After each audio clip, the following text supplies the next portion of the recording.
mouth. I'm starting to go stir crazy. Is the world still bricks? Oh God, please. Please stop looking at me. Where's that liver coming? I'm getting desperate. I need something to do. Hey guys, and welcome back to Let's Get Fit with Caddicarus. Make sure you do a proper warm-up before you start and play the game at a level. I don't need a what? I'm ready! I'm ready! Give yourself plenty of room to move around because move is my middle name. Copy tips movements to move the cursor up and down. I did it! I'm fit! How old am I? God, this is getting personal, isn't it? Well, if you must know, if you couldn't tell by my getup, I am actually 25 years old.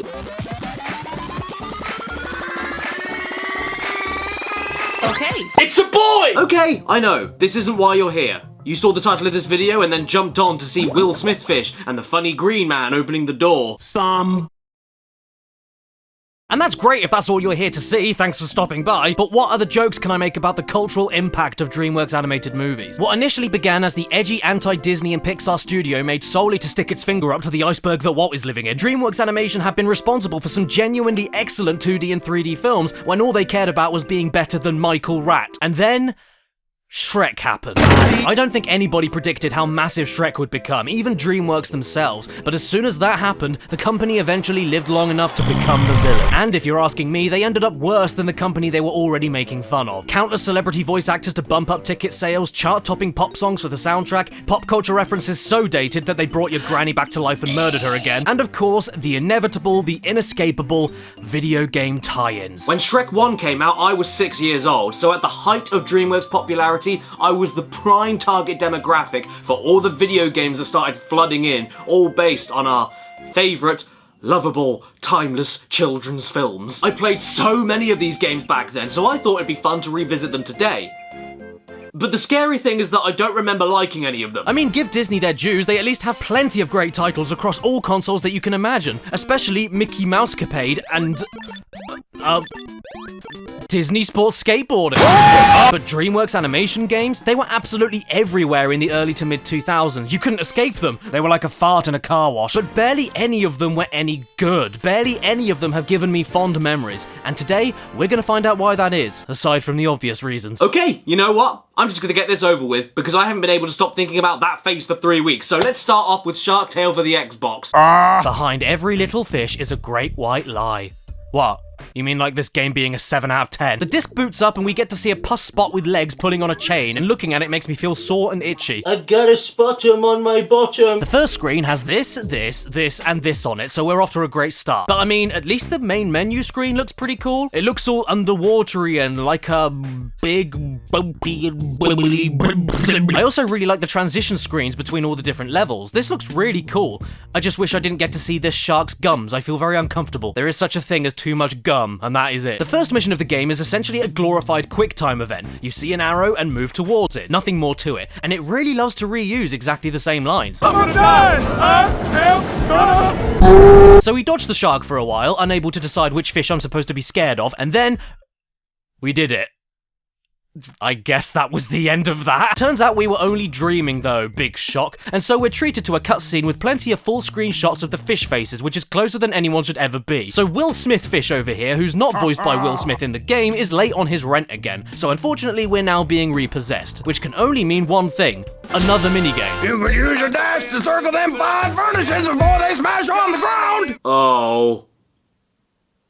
I hope he's not a recurring character. Luckily it isn't another QuickTime event, but it isn't exactly thrilling. You spin in circles around your belongings thrown out of the window to catch them while listening to Ziggy Marley. Because every little thing is gonna be alright when you're being evicted. I'm not sure what's more sad though, the fact that we're now technically homeless, or that somebody opened a shop that's very nearly Wang's Delicious. Ah, finally! 3 levels in and we can finally explore the ocean, which is exactly what the back of the box told me I could do. Let's go, fishy wishy!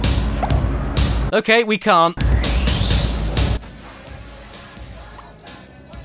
This is the first game I'm looking at. I can't move. What's going on? What are you doing? Ah! This game controls like urinary incontinence. It's just constantly freaking out and completely unable to hold itself. This is easily the most spastic movement I've ever seen in a game, and that's when you aren't getting stuck in every crevice you can find. Moving is uncontrollable, and trying to attack enemies with specific weak points is a pipe dream. It either doesn't register the attack, or you get snagged on some other random speck of algae in the sea to stop you from moving. What are the enemies in this game? Well, whatever the game decides is an enemy. Seriously, the enemies are barely distinguishable from the other innocent civilian fish, and when they are a little bit more obvious, they appear from off camera all the time, ready to make Will Smith Fish's face look worse than it already is. And don't get me started on how great the sound design is. I can't put it into words. It's just...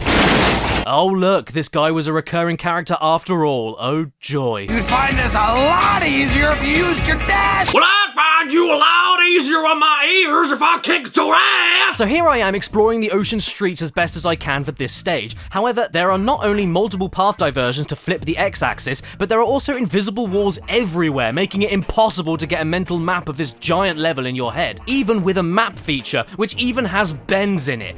Bends in a 2D game. I have no idea which direction I'm supposed to be moving on this thing. Has anyone got the salt and vinegar? I want to put this fish out of its misery. Also, to get your health back, you go inside houses and then come out again covered in hearts, which means that somebody in that house is going down on this. And what is all of this for? A mission where I've got to find 3 copies of the same identical fish that then magically transform into 3 completely different fish, and then have to clean up graffiti around the walls that should already be washed off since we're submerged in the water. Next level time, and we've got a cutscene here explaining that there have been shark sightings near the city, and since Will Smith Fish is the closest one to talk to, he gets asked on TV how he feels about this, which logically leads to a Dance Dance Revolution minigame featuring this face laughing at you. I mean, this is just sad, isn't it? Was it kids' game lore back in the day for every game to have at least one terrible and delayed rhythm game? At least he's happy with the mess he's made. After this is another game basically exactly the same as the intro missions, but you're going away from the screen instead of towards it, and this is followed by the worst stealth mission I have ever played. Because you can go as fast as you want and alert as many guards as you want, as long as you hide immediately afterwards, wait for about 2 seconds, and then speed off again right into the front of everyone's vision. The entire level lasts for just over 30 seconds. I'm not kidding. Shark Tale is a classic example of throwing everything at the wall and nothing sticking. It's a kid's game, so you gotta give them the variety or they'll get bored too quickly, but I don't care about that. I'd rather have one gameplay style done right, thanks. And all of these issues wouldn't be so bad, but this game is so damn ugly. Ugly, ugly, ugly. Even the health bar face picture is ugly. How do you even do that? At least we're all underwater right now, because that means you can't see the tears in my eyes. Well, that was horrible. So do you want to know how to ruin somebody's day in 2 steps? It's easy. Step 1, give them Shrek Treasure Hunt on PS1. And step 2, remind them about Blue Waffle. Right off the bat, I'm not exactly a fan of Fiona's face right here. She looks like she just realised who she shares a bed with.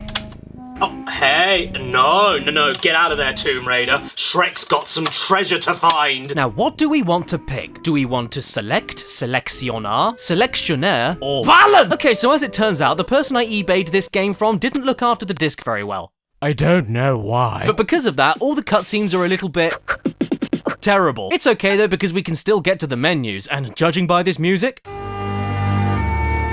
it sounds like we're off to Shrek's funeral. Maybe the intro cutscene won't be as balked as the other ones though. I feel optimistic, so what's the story here? Princess Fiona arrived. Oh. She did? And you know what? The funeral procession song at the start menu was fitting, because this game is dead on arrival. My lord, this frame rate. Is this a video game or a book? I'm stunned that this looks and runs as poor as it does for a PS1 game released in 2002. But that doesn't matter, because I've got 10 blocks of cheese to find. This then unlocks a room for me to go into in order to play a mini-game. And the name of this mini-game is Purgatory, because it never actually loaded, and this drowning bug in the corner was left to slowly die in its own filth forever. Right then, it's time to give this disc a clean.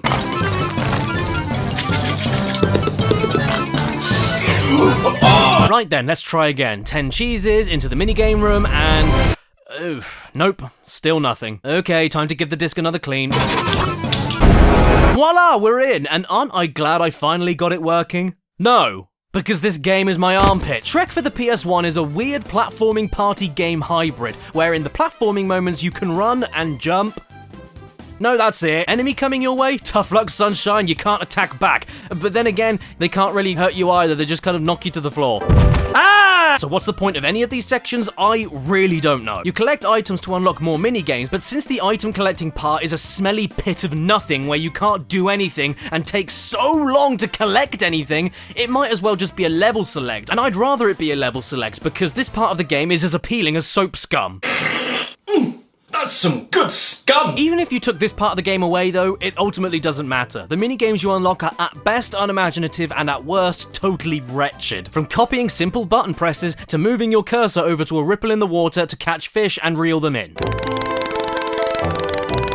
Very slowly. 9 times. Oh great, the fish got away for no reason at all. I suppose that means I should reel the line in at the same speed as I would do if I had the fish on the line because the fish might change its mind and go back to the hook! This is one of the worst games I've ever played, and I'm not even exaggerating. Just to give you an idea how unenjoyable this whole package is, you could spend up to 15 minutes wandering aimlessly around this jittery wasteland with no obstacles to avoid, looking for random items, only to unlock a terrible minigame that lasts all of 20 seconds, and then you're back at the slideshow again. But at least there's a button you can hold to walk, in case the whole thing wasn't moving slowly enough for you! Or you could do exactly the same thing, and then be treated to a minigame that lasts yet another 15 minutes, not because it's deep or fun, but because it just doesn't get to the point. Oh look, Shrek has something to tell me. What's that? Oh, great. This frame rate is making me ill. I can't be the only one getting eye ache here, can I? Why did they release this in the state that it's in? And why do the lily pads in the water look like floating kidneys? Okay, I'm just about done now. I don't want to do this anymore. I want to go outside. Well, as scary as everything is out there right now, at least I know I'm 100% Safe indoors. Oh God! Don't be fooled, you aren't safe! So keep all of your personal information secure and stop bricks from taking over your house with ExpressVPN, the sponsors of today's video. But what does VPN stand for? Very prominent nips. Stop looking at them. As you no doubt already know, the world is staying indoors more than usual due to the world turning into bricks outside, which means that online shopping, YouTube viewing, Netflix binging, and online gaming is more active than ever before, unfortunately leaving you more exposed to DDoS attacks and hackers. I mean, at least you're safe from this man in the cafe, because all the restaurants are shut. ExpressVPN is a service that encrypts your online data and that hides your IP address to create a hefty barrier between you and the criminals, and only takes a single button tap on any device you can think of to activate it and keep you truly anonymous and safe. And there's a reason it's called ExpressVPN. Because I must express how fast this VPN is! There's a reason it's the #1 rated VPN by CNET, The Verge, TechRadar, and many others. It doesn't compromise internet speed, sometimes even improving it depending on what country you tell it to connect you to, and even lets you unblock region-locked content for streaming services and websites unavailable in your country. I used this all the time when I was travelling and going on different public Wi-Fis, and even today, I still use it while we're all stuck indoors. So go to the description below to the link expressvpn.com/caddy and find out how to get 3 months of this service for free. Hey sec, what's that noise? Oh wow, look at that bee over there! Wait a second, that isn't a bee. It's a hand passing me bee movie on the— Ah yes, from one meme to another, what better way to rinse my brain out than with jumping 2 console generations from PS1 to Xbox 360. Contains no material likely to offend or harm. Thanks for the warning, bee movie. I never would have figured. So B-Movie, the video game, was developed by the developers of Crash Team Racing Nitro-Fueled, Beanox, and I'm convinced that they were picked for the sake of a pun and nothing else. Oh, and don't worry, that is not the only B pun they have. I've got some too. I hadn't heard about the video game. It's both challenging and entertaining. Well, you know what, lady? You're a lying cow. Because this is without a doubt one of the easiest games I think I've ever played. You get an achievement for getting into a car. No, not driving the car, getting inside the car. And you even get an achievement for pressing the left trigger. I wish I was making that up. You can hijack any car in the whole game, actually. This is more or less a kid-friendly version of BTA. Even better, there's no consequences for that either. You can even steal cars that are already being driven, and the bee that you take it from just drops whatever he's doing and becomes your chaperone. Yeah, give me the wheel, lady. I feel like drinking the bodily nectar from my enemy. You know what this game reminds me of sometimes? Banjo-Kazooie. Well, I mean, I'm assuming it's a collectathon at least, because to be honest, I didn't really play the game. It was way more fun to break it into pieces. That is, of course, when the game isn't pestering me every 30-odd seconds, yelling at me to go to an objective marker. I'm still waiting for you over at Hunter. Like, come on, you give me this huge world to explore and won't shut up until I comply? I'm afraid I'm gonna have to be a naughty man and disobey. You really should get a job. Well, you should really walk around the bin. No, stop it. No, don't invite your friends. Get your weird cloned granny lovers off of my porch. I want to crash my car. Who's the unlucky insect in the way today, then? Oh, yeah, it's definitely you. Get ready to feel my stinger, bitch. Oh. Well, that was disappointing. Just gonna drive a little bit further, push you into the corner, and yeah, I think I'll leave you there. You know what? All the residents of this hive are totally screwed up now that I think about it. I mean, what in the blazes is going on over here? Hello? Are you melting? Is anybody gonna help him? Ah! Ooh. No worries, everyone. He buzzed off. Hey! Do do do do do do do do. Whoop! Do do do do do do do do. Whoop! Okay, so I hijacked this guy's car, forced him to crazy taxi me over to my objective, and that was a grave error because now he's following me to the ends of the earth and is stuck in the lift with me to continue the story. I'm terrified. He looks like he's about to unhinge his jaw and swallow me. After this, I decided to actually try playing the game, and once I ignored my surroundings and went from point to point, that's when I noticed that this is a job simulator, and it is horrifically dull. I get it, they want me to fit in with the hive and do my job like a good little subservient worker bee, but I'm one step ahead of you, game. I don't want to be like every other bee, so I'm gonna go back to my boring house to watch boring TV and look at boring pictures of myself duplicated 3 times on the same boring table. Oh look, it's another game where I have to move away from attacks as arrows appear on the screen. Is that feeling deja vu? Or have I eaten too many olives again? At least after this, you get to go outside and explore the park with a pollination gun, sucking up all the pollen on the flowers, spraying it all over the dying flowers, and fighting off dragonflies. There's just one problem with this, though. The game turns into Elvis Presley before he died, unable to move properly. A PS1 game of Shrek I could at least understand the choppy frame rate for, I suppose. But this? Are you telling me the Xbox 360 is struggling to run this frog and children that have been dipped in wax? This performance makes this part of the game unplayable, especially when the camera has a total mind of its own. I'm gonna move on to the next game, I think. Aww. Yes, I know, you want to see more bees. I mean, who doesn't love a bee? But Bee Movie the video game is starting to make me cry. Like my uncle.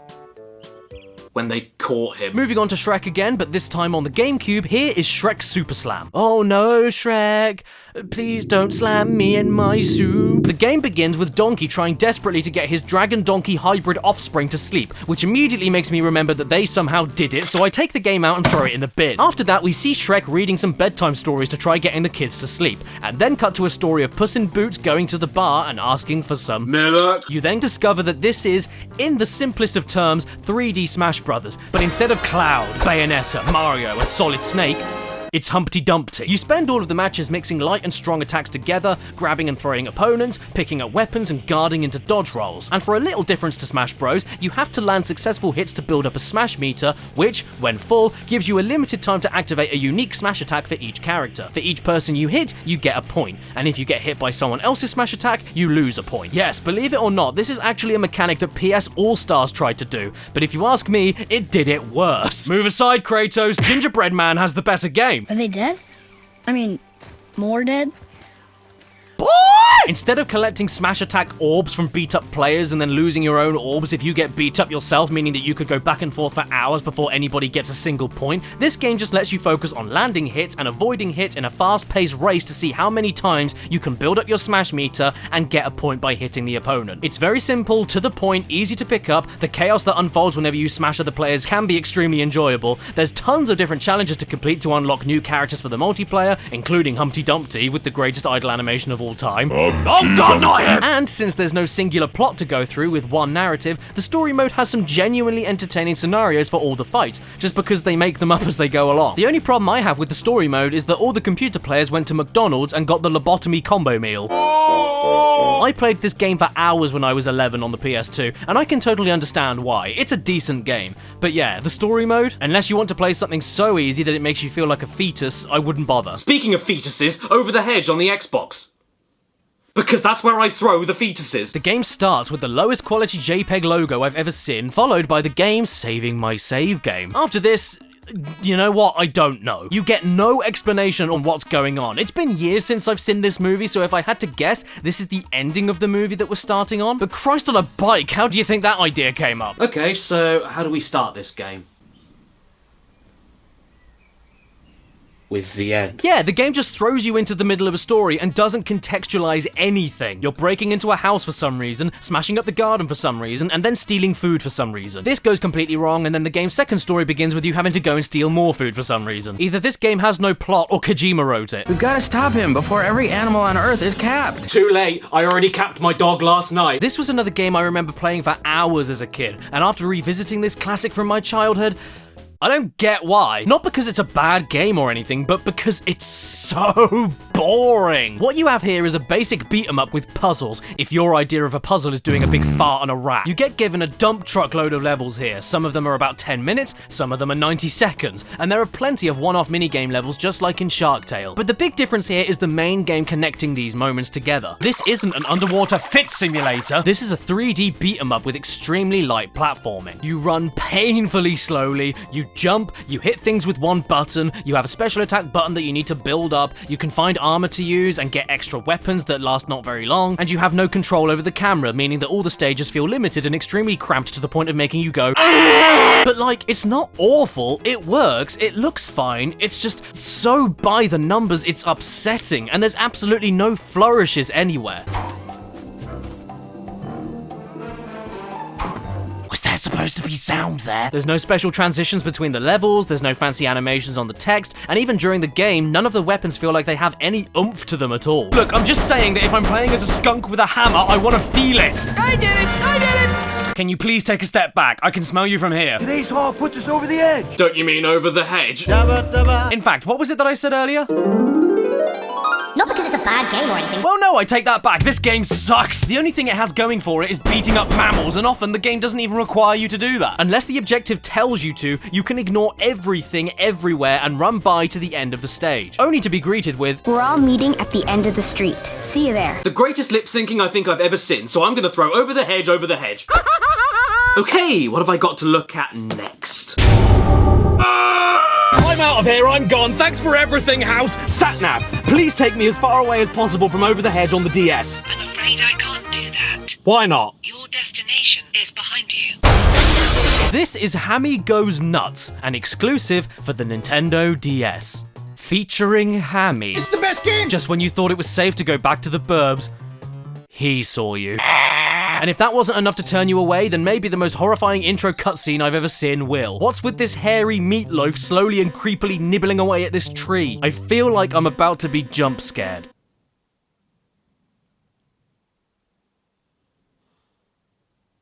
There are 3 save games already on this cartridge, and not a single one bothered to play the game past 0%, so now I'm very excited. Oh, and the music on these menus has really kicked up a gear. I'm starting to get hyped now.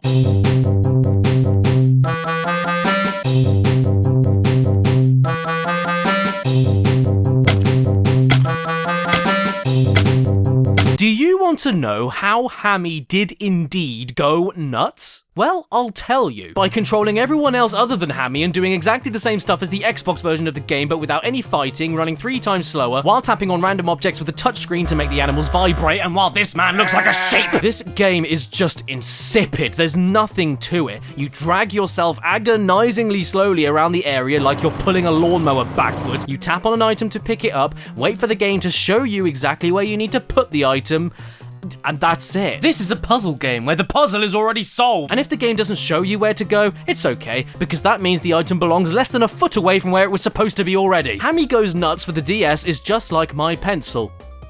There's no point. Why is it even called Hammy Goes Nuts? It's got nothing to do with Hammy on his own, or his nuts. Did they just use Hammy's name and face to sell copies? Was he the most marketable character? Do kids really like this face? Or the inside flesh of a squirrel's cheeks? I mean, fair enough, you control him to start with, but the story and objectives have nothing to do with him. The other characters control exactly the same way he does, and by the way, the game is about us working together to steal food because we don't have any, and yet none of the animals will bother to lift a finger until I give them snacks. We don't have any snacks, that's why we're here, you cretin! Hey, does anybody remember Turbo? The DreamWorks animated classic? Turbo? Well, they made a game about it. I don't know how to transition to it. Hi, I'm Barry, and if you've been in an accident that wasn't your fault, Ah, look, it's Turbo. The snail. Turbo. Super Star Squad, baby. I need a parent. I honestly don't care what any of this stuff does. It makes sense that this is a racing game, so let's just go straight into a tournament. Tournament! Jesus, where is my parent? Right, so who do I pick here? Burn, Turbo, Whiplash, or Smooth Move? Are they breeds? This guy's the one, no question about it. Now for a more important question. Do I want bad stats, or bad stats with one stat that isn't as bad as the other stats? Yeah, I think I'll go with that one. I'm on the start line, I'm ready to go, and...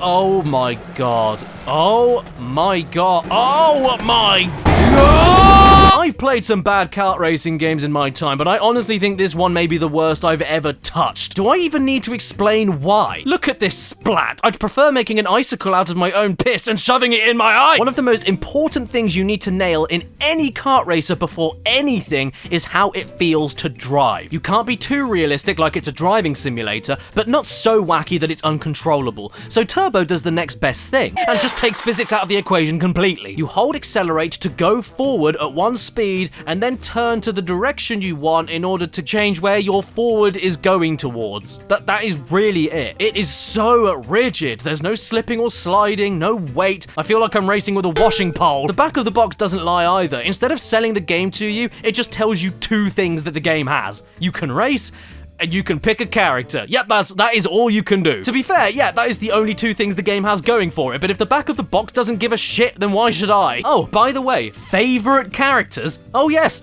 from the animated classic that everyone remembers so fondly, my favorite characters were Roly Poly and Eyes on a Dick. Supermarket trolleys move with more grace than these things, and I'm not even sure if I'm doing something wrong or if the game is just awful. Maybe it was me? I don't know. Let's try another race. I'll pick Turbo this time, and I'll take my grip down all the way. Maybe that's why in the last race I was as stiff as my nan's arthritis. Let's see then. Okay, so we're coming up to a ramp and... no. I can do this. It's a kid's game about racing snails. I've got this. That all you got, garden snail? No, I'm done. This game is making me way too salty.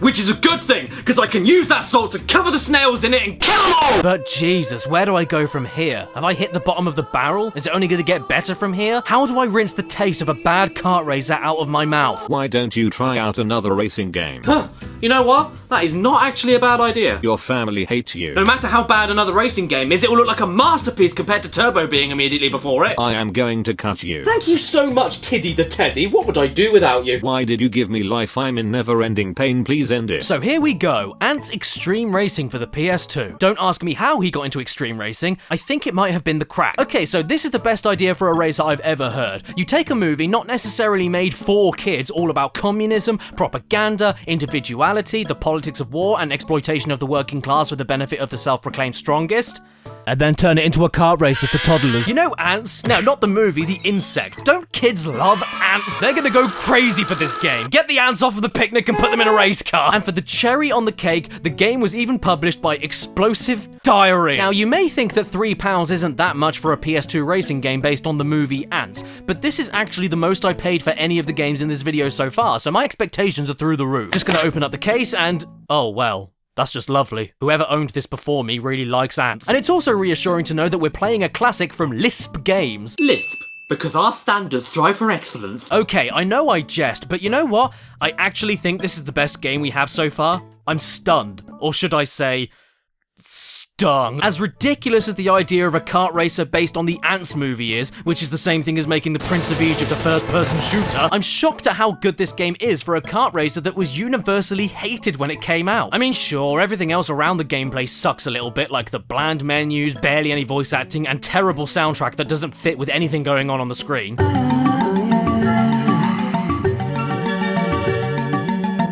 Oh yeah. This gets me in the mood for Woody Allen. But the rest of it I really think is well done. You've got multiple vehicle types for races, allowing you to drive, climb, board, run, or fly. Great controls for all of those types that all feel different from each other. You get really great tracks with creative obstacles and plenty of shortcuts. You get kick-ass power-ups like the oh-so-satisfying boost.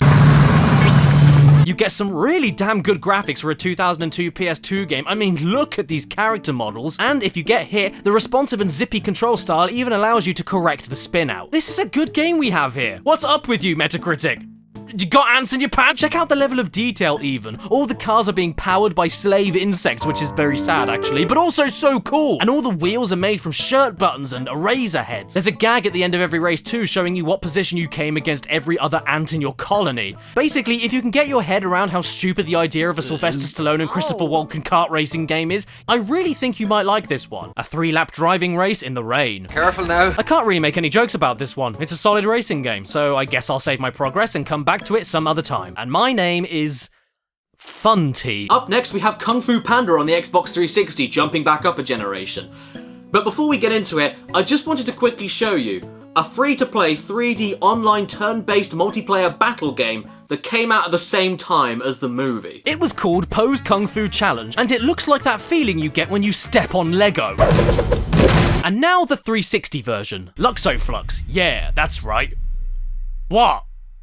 What's right? Welcome one and all to the world of Kung Fu Panda, a magical world full of ugly screen tearing, screaming pandas, and geese that spin around on invisible record players.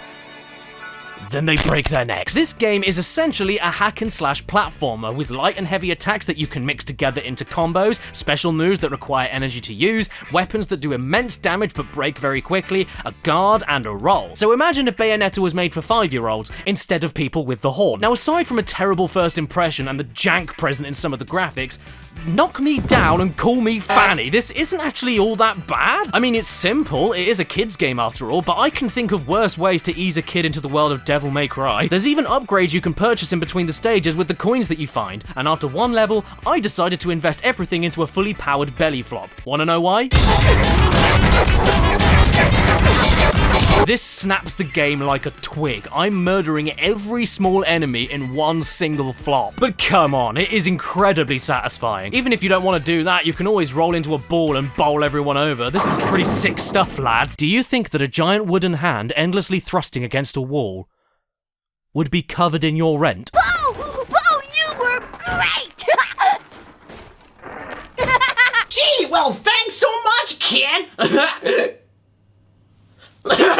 Overall, Kung Fu Panda, I'm pleasantly surprised. You're okay. You're nothing more than okay, but you are okay. Just like I said to my eldest stepdaughter yesterday, I'm shocked you're not a total failure. Do you want to know how to train your dragon? Well, if you do, there's a video game that will teach you. Twice. So why am I playing How to Train Your Dragon 2 and not the first one? Believe it or not, it's because I couldn't actually find the original on any secondhand stores online in time for this video. Maybe it's a rare game or something, I don't know. But what I do know is that the first game's box art makes it look like Toothless is flying through an anus, so I'm glad I'm not playing it. You've got to love the box art for the sequel though. Oh dude, what should we do for the cover of the second game? Oh, I know! Make Toothless fly in the other direction. And that's it. So what's going on in this game then? Little bit? Oh, Little Orbit, thank Christ. So after a little tutorial with perhaps the most annoying guide I've ever heard. Yeah, now tail steer. Oh, yes.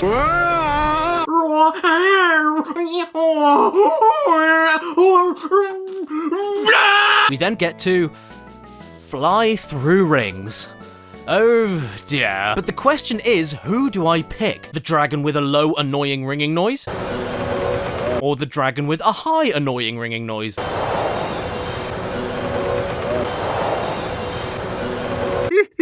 After the tutorial, you're then left to your own devices to explore the giant island of Berg. That's actually what it's called. And you know what?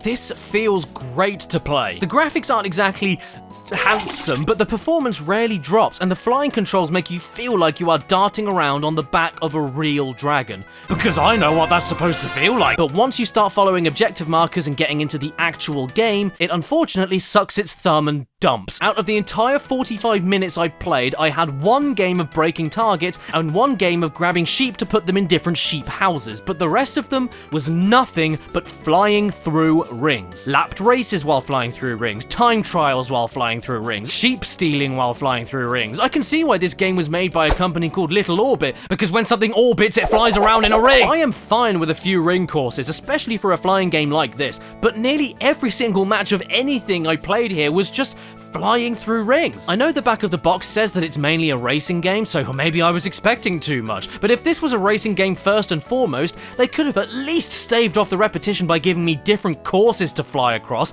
not flying through rings on the same island over and over again, often with other dragons who love to throw you off your dragon, and yes, it is very funny, so thanks for making me laugh at the floppy teenager falling down a cliff. Aside from getting bored though, do you want to know why I eventually had to stop playing? The voice of your main character. Yeah, that's it. Yeah. Yeah. Mayday. Uh-oh, mayday. Hey, yeah. Oh. Mayday. Uh-oh, mayday. And then to top it off, most of the races sound like this. How to Train Your Dragon 2. Coming to theaters on World Deaf Day. Donkey! Oh look, it's Shrek from DreamWorks Animation's hit comedy family film franchise called Shrek. What do you want? Ogres have... And then we sat down together and played Shrek 2 on the Gamecube. I was gonna take a look at this Shrek game on the Game Boy Advance, but one look at this bloated cucumber was enough to make me change my mind. And so we move on to the Gamecube again with Shrek 2, another game I spent hours on as a kid playing co-op with my sister on the original Xbox. This is about as standard as you'd expect for a game about a green woman with a dress that you can look up. It follows the movie more or less exactly with linking storybook segments and gives you a lot of varied levels where you switch between up to 4 characters at once with unique abilities and special moves in order to work together, solve basic puzzles, collect items, fight enemies, and knock off objectives from a checklist during the level. Like mugging Robin Hood in the forest. Great, that's all done then, so what does this item do? This potion makes your team invulnerable for a limited time. Oh, great. Would have been nice if I had that... oilier. Also, these cutscenes Ogres eat nature, not parfait. aren't very good. There once was a motley crew who asked if I would let them through. I'll open the gate for you and your mates if you will bring me... A Jew? fairies. Oh. Well, I suppose they are both pretty magical. Oh, and another thing, the partner AI in Shrek 2, it's as dumb as bricks. Oh god, I didn't say that out loud, did I? I'm sorry, I didn't mean it! I mean, look at this. I'm heading off to the top left here, the way I'm supposed to go, and then all 3 of the other characters just bugger off and leave me to go the direction that we already came from. Where are you going? One thing I do kind of like, though, happens at the end of each stage, where everyone gets their chance to finish off with a short closing minigame known as Hero time! Yay! Every playable character gets a go at least once in the game, and they're a pretty humorous way to end things off. Unless, of course, it's the most annoying thing in the world.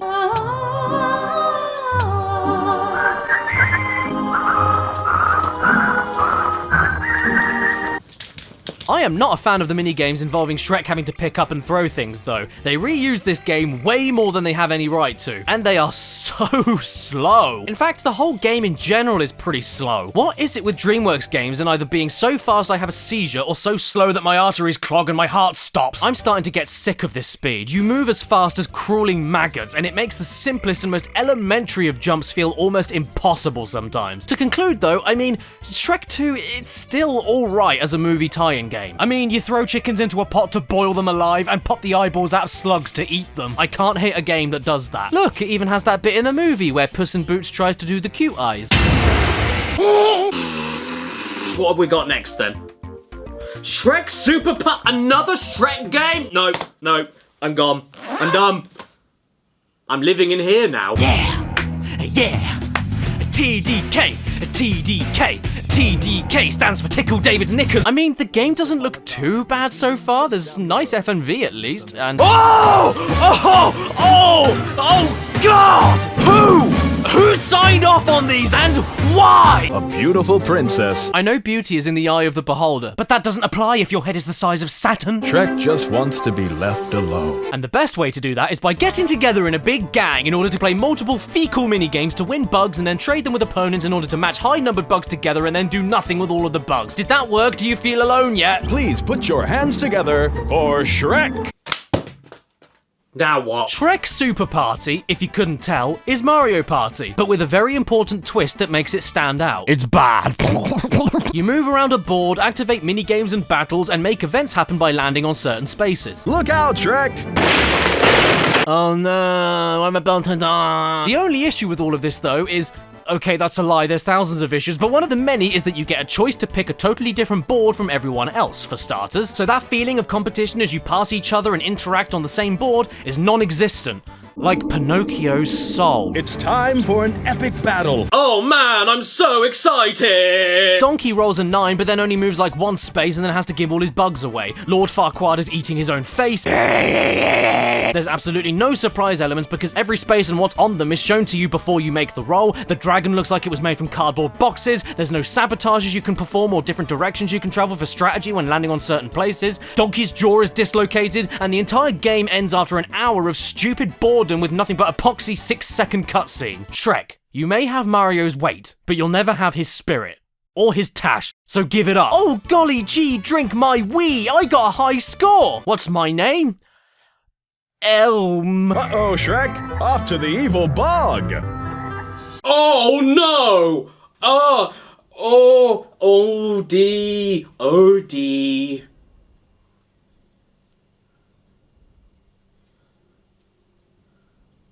So, what do you do when you have too many characters to work with? You stick them all in a kart racer. What else? Look, you get to play as all of your favorite characters like Marty, Alex, Shrek, Donkey, and you had better make sure to spell karts with a Z, because the youth love bad grammar. They're crazy for it, so make sure you do that. You don't want them to come over to your house, spit on your shoes, and call you a wiener, so I'm picking the only circuit race that's available to me. All good there. And which character should I be? Hiccup, Skipper, Donkey, Bob, Alex, or Shrek, who can barely fit in his own cart with his knees knobbling out and doesn't even look like he wants to be here? Do you want to know what playing Dreamworks Super Star Kartz is like? Very simple. It's Mario Kart, but not fun. The drifting feels terrible, like you're spreading butter on a lumpy bit of bread, and the turning feels as restrictive as anything. I mean, I can forgive a lot of unoriginality in a kart racer, but if the core of the game, the driving, doesn't even feel vaguely fun, what's the point in playing it? Am I driving go-karts or cutting paper with blunt scissors? This is horrible. Oh, and by the way, I just unlocked Toothless. Look at the state of this. Just look at the state of this. Why was this put here? Who greenlit this idea? Why does Toothless look like a long black sausage? And why does he sound like that time you heard your neighbors going at it through the wall? This here is 150cc. This is the fastest that DreamWorks Super Star Kartz will let you go. I thought 150cc stood for your engine power, not 150 crappy crepes. Ever wanted to play as a giraffe that flies around like a helicopter? Well, if you do, maybe Madagascar on the Gamecube is the game for you. God damn it, I've seen this stupid kid on this stupid moon so many times now that I want him to fall off. Welcome to Madagascar, the movie, the game. A beautiful world where children wear hats bigger than their own bodies, living dinosaurs eat policemen, and poo in the toilet is green. My god, what did they eat? This game was developed by Toys for Bob, and yes, boys and girls, the same team responsible for the brilliant Spyro Reignited trilogy also made Madagascar on the Gamecube, and they had a theme song that sounded like a load of puking clowns running after you.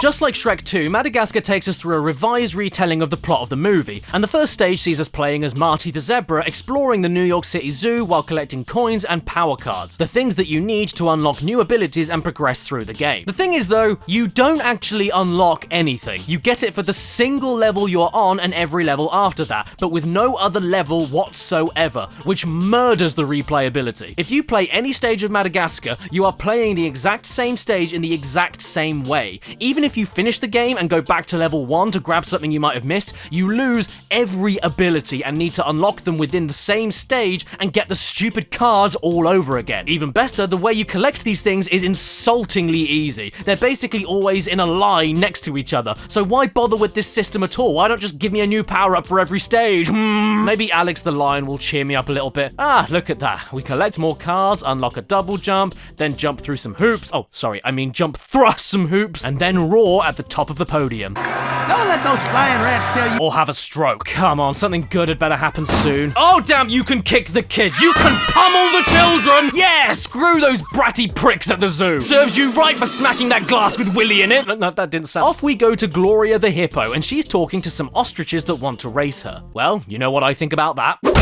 Please give us a pound, or we'll have to pull the trigger. We start the race off, and someone, somewhere, is really happy right now. Oh man, is that a balloon? I'm gonna go and pop it.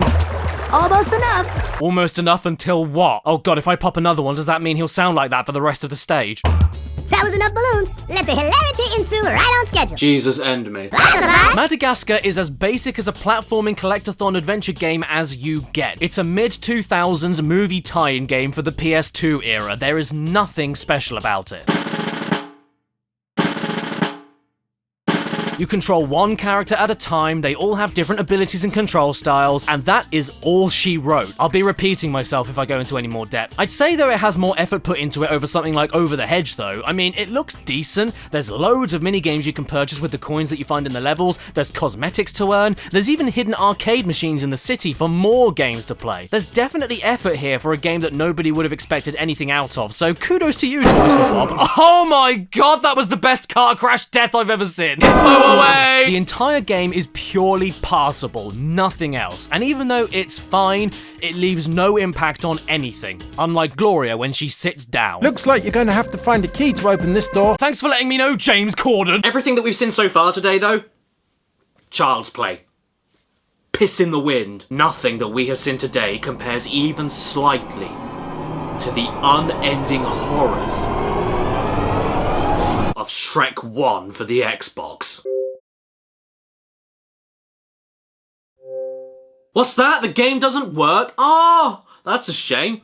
Well, to be honest, I don't think I really ever wanted to play a game that put extra detail into the pores of Shrek's eyebrows, so maybe it's a good thing.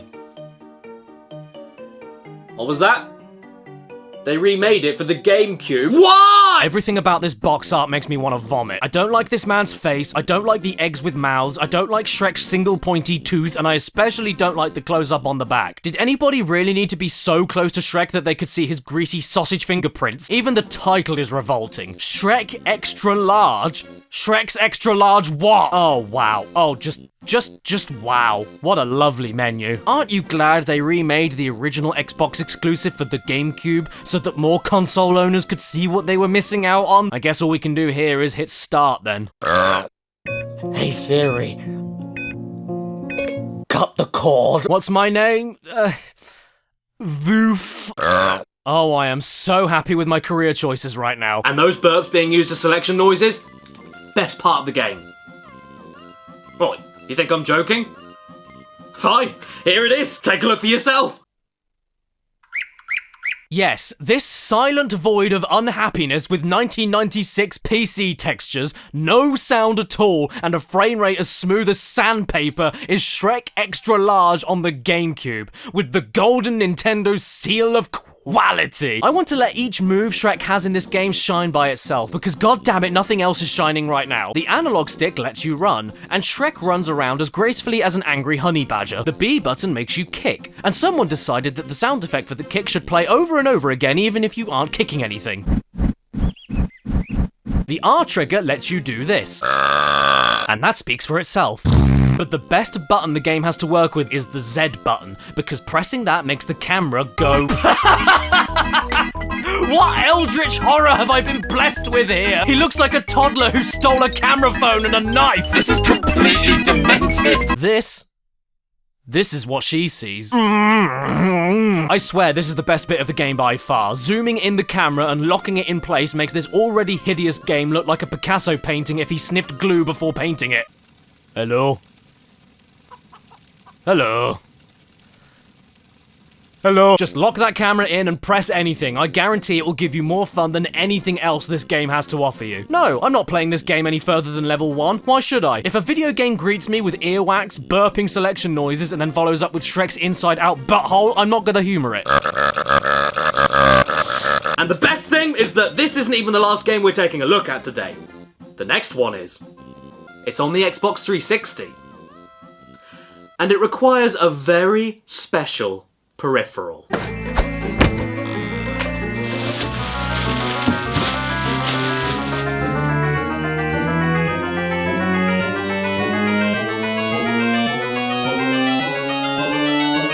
It's a Kinect. The Penguins of Madagascar in Dr. Blowhole returns again. with his blowhole. This here, my lumpies and germs, is the first Kinect game I've ever played, which was not only the best introduction I think I could have ever wished for, but also means I'm now opening myself up to every other flawless Kinect adventure at some point in the near future. Pray for me. Oh, bugger.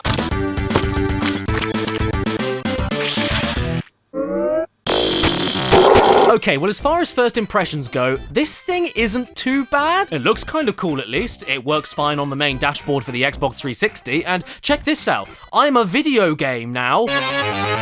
But then I played this game, and the fun stopped. Here is what happened. Please enjoy. Hello everybody, I am popping my Kinect cherry. I don't know what to expect, I don't know what's gonna happen. The camera is freaking me out a little bit. Now, why don't you tell me your name?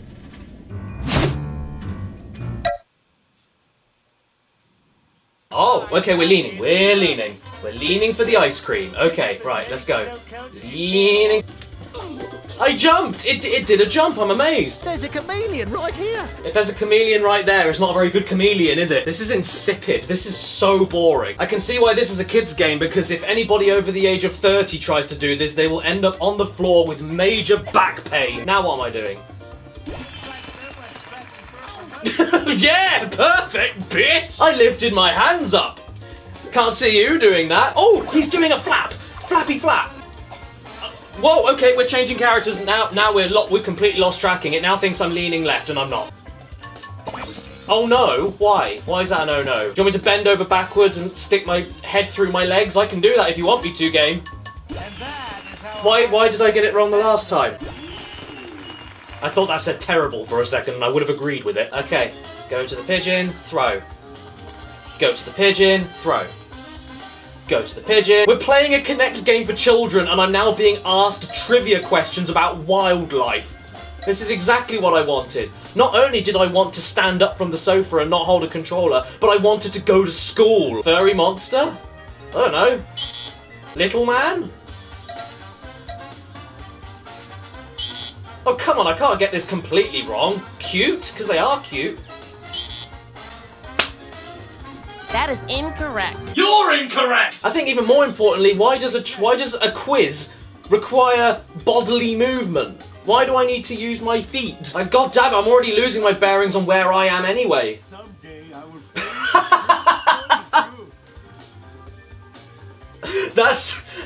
that picture? That sums up everything. That sums up my feelings. It sums up this game. It sums up the Kinect. That is as raw and as natural as a reaction as you're going to get, because I didn't know they were taking a picture. Yeah, I think we can pretty much end it there, don't you think? Subscribe and hit that bell. Follow me on Instagram and Twitter. And make sure... Special thank you to my executive producers on my Patreon page in the description below. Matthew Hubble, Exopaz, TARDIS Type 40, Slowponk, Ramen Wolf 1485, Red Eyed Critic, Stephen LeBlanc, Dave Marshall, Fart Rules, Ingvald Pettersson, Daniel and Alex, The Game Shed, Skullman, Mitchell Reed, Basil, Calvin Koskela, Shadowhunter ZX, and AD Thornton Smith. Stan. This dog is sponsored by Raid Shadow Legends.